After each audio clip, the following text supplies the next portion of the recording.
Hey, what's up everyone and welcome to Daily Code Buffer. In this tutorial, we are going to see how to wrap a Spring Boot application into Windows service. So let's jump into it.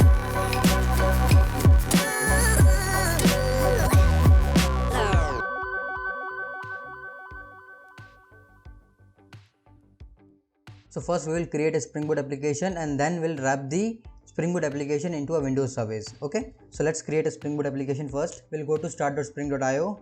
Okay, and we'll create a Spring Boot application. Here we'll give group as Daily Code Buffer. We'll give the artifact as Spring Boot Windows Service. Okay, and then we'll change the package name to Windows Service. We will package with jar and we'll use the Java version as 11. Okay, let's add the dependency as well. We'll add the web dependency over here. Okay, this is what we need now. We'll generate the project and we will open this project in IntelliJ IDEA. Okay, you can see that my application is opened in IntelliJ IDEA. Now let's create one basic controller. Okay, we'll go to src main java and we'll create one simple controller. We'll create a Java class home controller. Okay, we'll annotate with @rest controller and we'll create one sample request mapping. Okay, we'll use public string home. We'll return welcome to Daily Code Buffer. Okay, and we'll map this with get mapping as a root URL. Okay, I'll change the port information over here. I'll start my application on port 8081. Okay, now what we will do, we will create a one method that will log the time. Okay, so we can get to know like my service is working as a Windows service or not. So we'll be creating one method as a scheduler that will be logging a time of our application. Okay, every 2 seconds. So let me create it. So I'll create one method, public void scheduled run. Okay, and it will print system.out.println current scheduled time. Okay, and we'll annotate this with @scheduled annotation. Okay, once we annotate this method with @schedule, we need to enable scheduler in the Spring Boot application as well. So we'll add enable scheduling annotations in our Spring Boot application. Okay, now when we added the schedule over here, okay, we need to provide the information when we have to schedule it. Okay, as earlier I told you that I'll be scheduling for 2 seconds, so we need to provide those information in this schedule annotation. Okay, we can give, you can see that we can give fixed delays, we can give cron information, we can give fixed rate, and many other information is available. Okay, so for now we will just give fixed delay of 2000 milliseconds. Okay, so it will run at every 2 seconds for now. Okay, so we can give cron information as well over here. So there are a bunch of information that we can use over here. Okay, so after giving this information, our scheduler will work accordingly.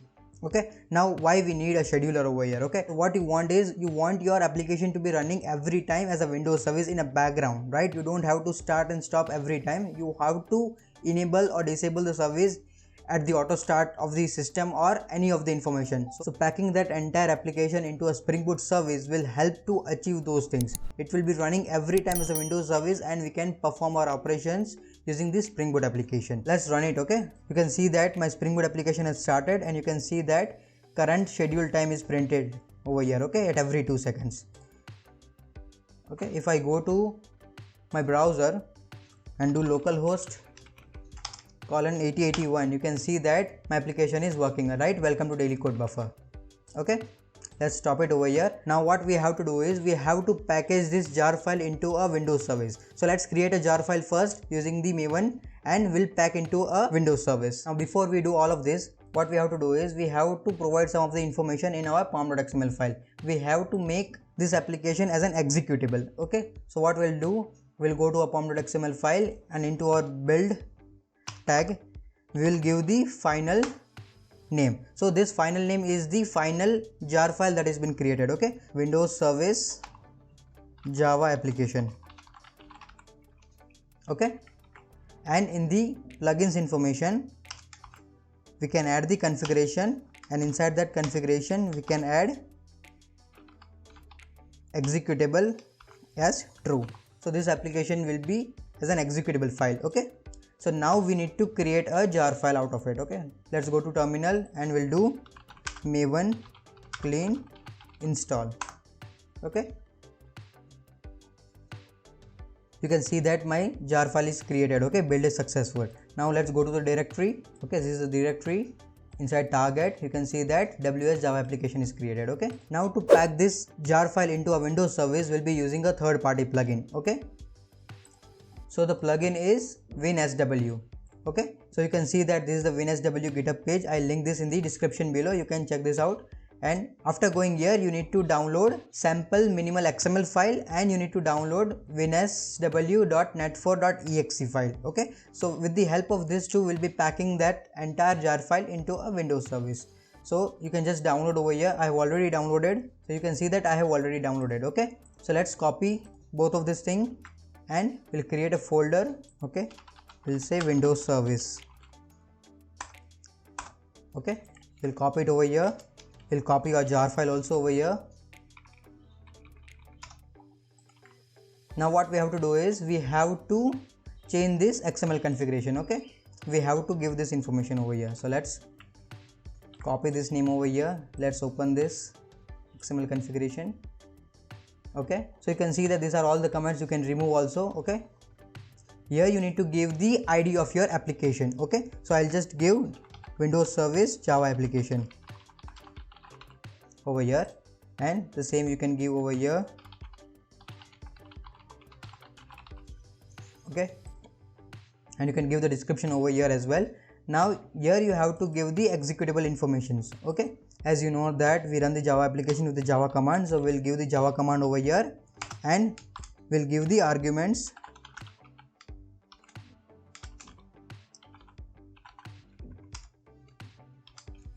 Okay, we'll give the arguments as java -jar and then the name of the jar. Okay, this is done. Now what we have to do is we just have to change the name of this XML, so it will directly pick it up. Okay, now open command prompt in the administrative mode. Okay, and you have to go to this directory. Okay, and you can see that here we have all our information. Okay, you have our Windows SW.net4.exe file, we have our XML file, and we have our jar file. Okay, now we need to pack this into a Windows service. Okay, so the command is Windows service.net4.exe and then space install. So this command will install our jar file into a Windows service container. Okay, it will contain into a Windows service our entire jar file. So once you hit enter, you can see that installing the service with ID WS Java application. So our application is been wrapped around the Windows service. Okay, so to check that, if you go to services, okay, inside the services if you search for WS Java application, right, this is the what we created over here, right, WS Java application. You can see that this is the one, WS Java application powered by WinSW. Okay, so you have to just start the service over here. Okay, you can see that you have started the service, and if you go to,